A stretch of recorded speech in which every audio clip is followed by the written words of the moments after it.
Hi, I'm Alan Ross. We're here at the RE Plus Conference and Exposition. We're talking to thought leaders about the future of the energy economy. So join us and enjoy. My guest is Erika Myers. She is the executive director of CHARIN. I say it like a Frenchman, CHARIN, Yeah. Which is the Charging Interface Initiative. Welcome. Thank you so much for having me. Okay, so we've got to get to something really quickly, and that is in 2 weeks you've got a conference. So we want to make sure that this gets out to some people to promote that. But tell me what CHARIN is, tell me how long you've been involved in it, Sure. and tell me why you're involved in it. So the Charging Interface Initiative, or CHARIN, was created over a decade ago as an industry alliance to create one global charging standard. What? I love that. One global. One global. Okay. Yeah. I don't think it's possible, but go ahead. That's the aspiration. Yeah. I'm working towards that goal. Okay. We'll see. No, that's good. 10 years ago. Yeah. And you've been involved for 4 months. 4 months in my role, but I've worked with CHARIN for almost 5 years. Through CBUS, right? Through the Smart Electric Power Alliance in a previous role I had, and other interactions I've had with the organization. They're such a key industry voice around open standards and interoperability between charging stations and the cars. So that is it's been one of the themes of this conference, at the RE Plus conference, is interoperability. Say that 10 times. Yeah. I'm a member of IEEE PES. We think we wrote the book on interoperability. However, so did ComSoc, the Communications Society, and so of the 17 or so societies part of IEEE, we all created our own interoperability definition, if you will. Yeah. How does CHARIN bring that together? I mean, that is a very big, in terms of EV charging, that's a big task. How are you bringing all that together? Well, the proof is in the pudding, right? Okay. Interoperability is when you have a very positive customer charging experience at the end of the day. So we're all working towards as much uptime as possible at charging stations, so people don't feel like they'll get stranded or have the range anxiety that we've all heard about, the reason why people don't buy EVs. Right. So for us, it's a really practical application of making sure the standards work, that they're tested and verified, they conform to the standard, and that we're all working together as an industry to not have these one-off solutions without notifying each other about changes that we'd like to see in the standard. So we're working together to make this as great of a system as possible, because we know the customers will expect as good as, if not better than, a regular gas fueling experience. I call it the Henry Ford dilemma. Henry Ford, when he was making the car that the guy that makes the car could buy, he could make as many cars as he wanted, but if they didn't have gasoline, it wouldn't work. So they created a Standard Oil out of Cleveland, created the first refinery to produce gas, but they needed to have a standard nozzle that fit in. And to this day, you go anywhere, literally in the world, and you plug that nozzle in and you get gasoline, right? That's what interoperability of the charging infrastructure needs to be. Exactly, and it dives in a lot more into the detail, right? It's not just the start or the stop of the charge event, it's also things like security, cybersecurity is a big concern. It's making sure the payment systems work. So we also work with a communication standard through ISO IEC called 15118 that defines that communication between the car and the charger. That includes plug and charge, which is the payment system. Makes it super easy. Someone just rolls up to a station, plugs in, the station knows who you are and knows your payment methods and will charge it automatically, and it's seamless. Is it easier to do this at scale for commercial trucking and fleet management than it is for the individual passenger car? Is it? Well, I would say we want them to all be working on the same system. I know you do, but is it easier? Well, so we have been beneficiaries of the light duty vehicle sector. And taking some of these lessons learned about that interoperability challenge and applying it now to the next generation of medium and heavy duty. So we just launched our brand new megawatt charging system standard just this June in EVS 35 in Norway. And this is going to be up to 3.75 megawatts. Okay. Is for a single charging port.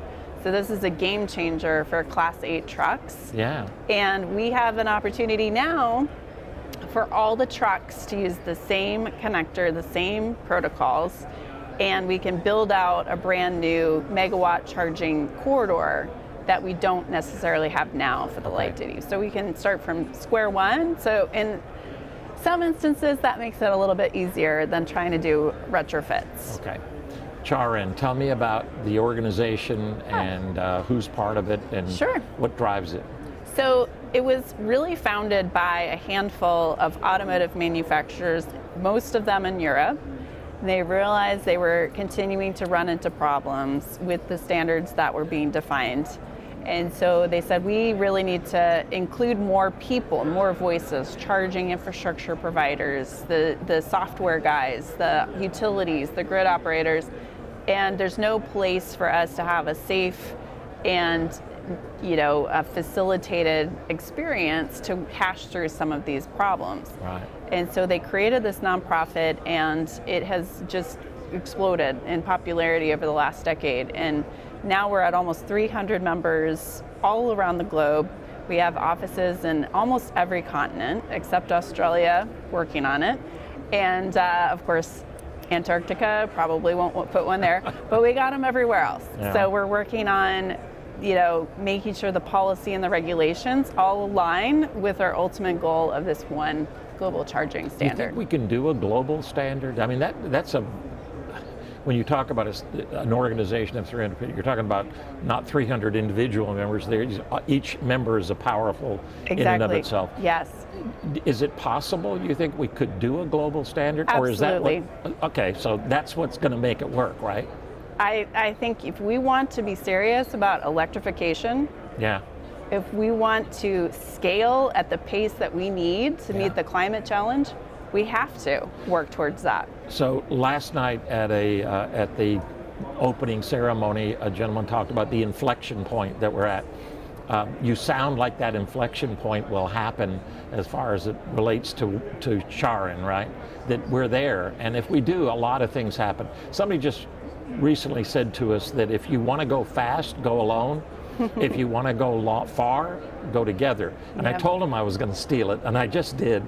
But that's a brilliant thing of what Charin's trying to do. You got to go far. You're trying to do it fast too, so congratulations. You have an event coming up very quickly. We are right now at September 20th. When is the event? Where is it? And tell us about it. Sure. Our event is the Charin Conference and Testival. It's October 4th through the 7th. Wait, the Charin Conference and what? Testival. Testival. Yes. Okay, who came up with that name? What is a testival? It's an interoperability testing event. So it's where the auto manufacturers and the charging hardware and software manufacturers can all test their devices against each other. I love it when people make up words, because that is a made-up word, right? It is. Okay, good. But you're having a testival in Portland? In Portland, Oregon, at the Daimler Truck headquarters. Oh, really? Yeah. Oh, that's brilliant. So we are really excited to have our first big event with lots of medium and heavy-duty trucks, and including a refuse truck, several buses, including a school bus. We're going to have lots of different things. So it'll be just a fantastic event for anybody that's interested in going. Details are on our website at charin.global. Charin.global. Yes. Oh, that's another good one, boy. No more orgs. Global. Global. Let's change the world, and let's change it one organization at a time. Yeah. That's another saying. Anyway, thank you for joining me. Thank you It's been so a much. delight, Erika. I appreciate it. Thank you. Bye-bye. So all of these interviews that we have conducted have been sponsored by the people behind me. The first one is the Grid Edge Conference and Exposition, which takes place in April 2023 in San Diego. The IEEE PES Grid Edge Conference and Exposition has been a long time in the making. This will be our first one, and it will be a delight. I can already tell you that we've had more papers, more panelists than we could possibly hold, and the conference itself is going to be brilliant. The second organization sponsoring us is H2Scan. H2Scan is ubiquitous in the transformer industry as the best. It's kind of like Intel, it's inside. H2Scan is a hydrogen sensing technology that is patented, that has been around for the last 20 years. It really came on strong as transformer hydrogen became a problem, DGA recognized by IEEE. And I just thank the people at H2Scan. They are also in electrolyzers, fuel cells, battery storage, but hydrogen safety is incredibly important. They're in refining, in processing, so H2Scan, thank you. Lastly, RE+.